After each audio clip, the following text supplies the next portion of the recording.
पहला कदम। माँ, क्या आप कभी डेट पर गए हो? सुमित का प्रश्न सुन कविता चौंक गई। डेट? उसके जमाने में ये सब बातें कहाँ होती थी? छोटा शहर, जहां हर कोई एक दूसरे की जन्मकुंडली तक से परिचित था। कोई बात किसी से छुपती नहीं थी। फिर बाबूजी का कठोर अनुशासन, कभी हिम्मत ही नहीं हुई कि इस विषय पर कुछ सोचे भी। दोस्ती करना व डेट पर जाना तो दूर की बात थी। उसे एक किस्सा अभी भी याद है। शायद बीएससी के सेकंड ईयर में थी। को एड कॉलेज था। शहर के महिला कॉलेज में विज्ञान के विषय नहीं थे, इसीलिए यहाँ पढ़ने की अनुमति मिली थी, बाबूजी के सख्त निर्देशों के साथ। कक्षा में दिवाकर नाम का एक लड़का था। उसने कई बार उसकी नजरों को खुद पर महसूस किया था, पर कभी बातचीत नहीं हुई। दिवाकर को पता नहीं कैसे ज्ञात हुआ। उसने उसके जन्मदिन पर एक महंगा सा कलम लाकर हैप्पी बर्थडे कहते हुए उसके सामने डेस्क पर रख दिया। उन दिनों किसी लड़के द्वारा तोहफा देना कोई मामूली बात नहीं होती थी। उसका दिल जोर से धक धक करने लगा, पर उस नीले सुनहरे पेन को उठाने या छूने की हिम्मत नहीं हुई उससे। वह अपना बैग उठाकर दूसरी जगह बैठ गई। उनके बीच जो कुछ भी अजन्मा सा रिश्ता था वह उसी दिन दफन भी हो गया, पर उसे आज भी एक एक बात याद है। शायद मन के किसी कोने में। कोई बात नहीं माँ, इतना सोचने की जरूरत नहीं है। आप तैयार हो जाए, हम डेट पर चल रहे हैं।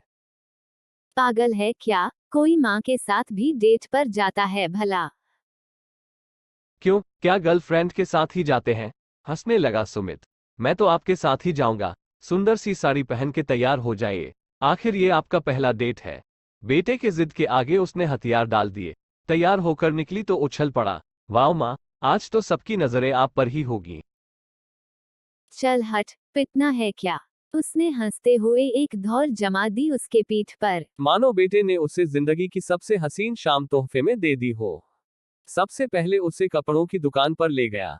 शॉर्ट लिस्ट करते हैं माँ, आप पहले 5 आउटफिट्स छांट लो, फिर फाइनल करेंगे। पर उसे अंतिम 5 में से एक पसंद नहीं करने दिया। सुमित ने पांचों ले लिए। पहली बार जीवन में उसके लिए इतने कपड़े खरीदे गए थे। फिर वे एक मूवी देखने गए, उसके फेवरेट हीरोइन की। वहां से निकले तो एक महंगे रेस्टोरेंट में डिनर करने चले गए। बताओ माँ, क्या खाना है? तेरा जो जी चाहे ऑर्डर कर दे, मुझे तो सब पसंद है। अच्छा। तभी उस दिन फोन पर मौसी से कह रही थी कि बरसों से पनीर टिक्का नहीं खाया, क्योंकि सुमित के पापा को पनीर से एलर्जी है। हाँ तो है ना उनका पेट, आपको तो नहीं है ना। मगर आप कभी भी अपनी पसंद जाहिर नहीं करती। आज ऑर्डर आप ही करेगी। सब कुछ अपनी पसंद का।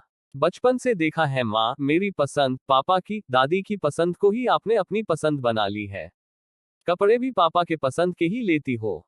घर की साज सज्जा दादी के इच्छा अनुसार ही होता है। आपकी पसंद की अहमियत क्यों नहीं माँ?